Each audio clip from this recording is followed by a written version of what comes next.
রমজান শুধু একটি মাস নয়, এটি একটি অনুভূতির সময়, একটি পরিবর্তনের সময়। কিন্তু খুব কম মানুষ জানে এই এক মাসেই অর্থনীতির চাকা সবচেয়ে দ্রুত ঘোরে। হ্যাঁ, রমজান মাসে হাজার হাজার কোটি টাকার লেনদেন হয়। কেউ এই সময় খরচ দেখে, আর কেউ সুযোগ দেখে। যারা খরচ দেখে তারা একই জায়গায় থাকে, যারা সুযোগ দেখে তাদের জীবন বদলে যায়। আপনি কোন দলে?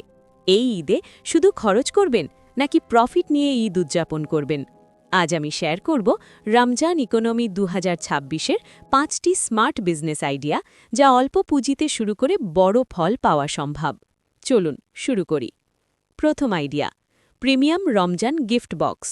রমজানে মানুষ উপহার দেয় ভালোবাসা থেকে। আপনি সেই ভালোবাসাকে পণ্যে রূপ দিন। একটি সুন্দর বক্সে রাখুন প্রিমিয়াম জায়নামাজ, ডিজিটাল তেসবি এবং মানসম্মত খেজুর। একটি বক্স বানাতে খরচ হতে পারে 500 টাকার আশেপাশে। বিক্রি সম্ভব 1000 টাকার কাছাকাছি। প্যাকেজিং আপনার নীরব সেলসম্যান। দ্বিতীয় আইডিয়া, ক্লাউড সেহেরি কিচেন। মানুষ এখন স্বাস্থ্য সচেতন, তারা বাসায় তৈরি ফ্রেশ খাবার চায়।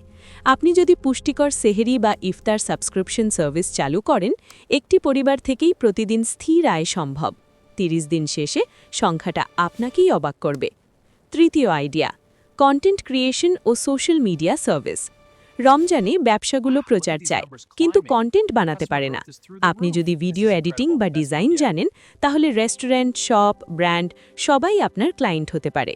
এটি স্কিলের ব্যবসা, স্টক নেই, ঝুঁকি কম, আয়ের সীমা নেই। চতুর্থ আইডিয়া, প্রিমিয়াম খেজুর, মধু ও সুপারফুড সাপ্লাই।